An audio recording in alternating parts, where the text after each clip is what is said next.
বর্তমান বিরোধী দলকে শত্রু ভাবছেন এবং তাদের যে আসল শত্রু দিল্লিতে বসে আছে সেই সম্পর্কে তারা ভুলে যেতে শুরু করেছেন। আজকে আমরা এমন একটা দিনে সকল ইঞ্জিনিয়ার মিলে আমরা একসাথে এই আয়োজনটা করতে পারলাম না। এটা ইঞ্জিনিয়ার হিসাবে আমাকে পীড়া দেয় এবং এই আইবিতে তো আমার পদচারণা ছিল, রেগুলার পদচারণা ছিল, বরং সাংবাদিক হওয়ার পর থেকে পদচারণা কমে গেছে, এর মধ্যে জেলে যাওয়ার পরে আরও পদচারণা কমে গেছে। তো এর আগে তো আমি রেগুলার আসতাম এখানে। তো আমি আশা করি যে আমরা সেই ঐক্য আবার ফিরিয়ে আনতে সক্ষম হব। কারণ হচ্ছে এই ঐক্যটা বাংলাদেশকে টিকিয়ে রাখার জন্য দরকার, বাংলাদেশের স্বাধীনতা রক্ষা করবার জন্য এই ঐক্যটা খুব জরুরি। এবং এই ঐক্য আজকে বিঘ্নিত হয়েছে বলেই আপনারা দেখছেন যে পলাতক স্বৈরাচার বিদেশি প্রভুর কাছে বসে নানা রকম বক্তব্য তিনি দিতে পারছেন।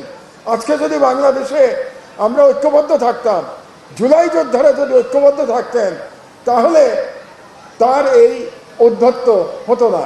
এটা আমাদের মনে রাখা দরকার। এবং আরেকটি বিষয় আমাদের প্রত্যেকের স্মরণে রাখা দরকার যে জুলাই বিপ্লবে যারা পরাজিত শক্তি কিন্তু দুটো, একটি দেশীয় শক্তি আর একটি বিদেশি শক্তি।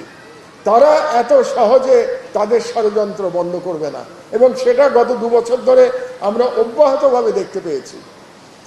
এখনো সময় আছে যে বিভাজন হয়েছে, এই বিভাজন ভুলে গিয়ে আমি রাজনীতিবিদ নই, একজন ইঞ্জিনিয়ার হিসেবে এবং মিডিয়ার একজন মানুষ হিসেবে, বাংলাদেশের একজন প্রবীণ নাগরিক হিসেবে আমি আহ্বান জানাচ্ছি আবার যেন জুলাই যোদ্ধারা আমরা ঐক্যবদ্ধ হতে পারি।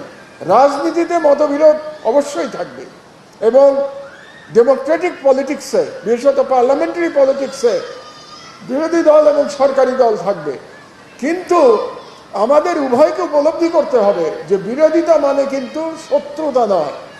আমি দুর্ভাগ্যজনকভাবে দেখতে পাচ্ছি বিশেষত সরকারের তরফ থেকে যে সমস্ত বয়ান সরকারের সব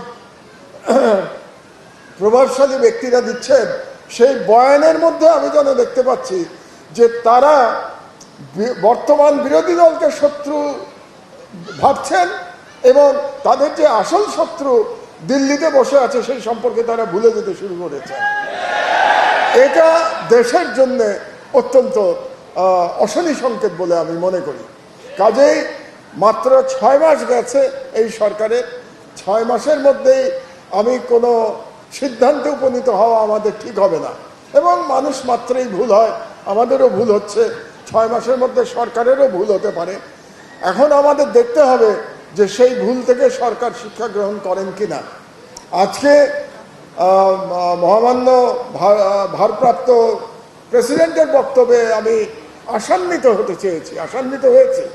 তিনি কিন্তু রিয়েলাইজ করেছেন তার বক্তব্যে যে এই ঐক্য, এই অনৈক্য আমাদের রাষ্ট্রের জন্য ক্ষতির কারণ হয়ে দাঁড়াবে। তার বক্তব্য নিশ্চয়ই আপনারা শুনেছেন আমার মতো, এবং তার বক্তব্যে মনে হয়েছে যে তিনি ভুল বুঝতে পেরেছেন। যেমন যে ইস্যুটি নিয়ে ওখানে সমস্যা হয়েছিল সেটা হলো, আপনারা জানেন, একটা ডকুমেন্টারিতে সেখানে জুলাই বিপ্লবের কিছুটা বিকৃতি করা হয়েছিল।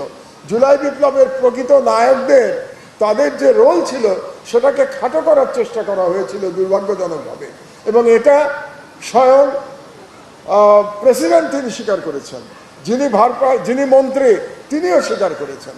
এবং আজকে যে প্রধানমন্ত্রী জুলাই জাদুঘর যে উদ্বোধন করলেন, সেখানেও আমি আশা করেছিলাম সবাই মিলে একসাথে এই উদ্বোধনটা হবে, কিন্তু সেখানেও কিন্তু এই কাজটি হয়নি। এটা আমাকে দুঃখ দিয়েছে।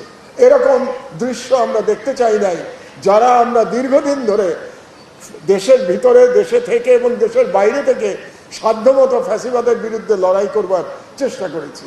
তাদের জন্য এই অনৈক্য দেখাটা খুব কষ্ট।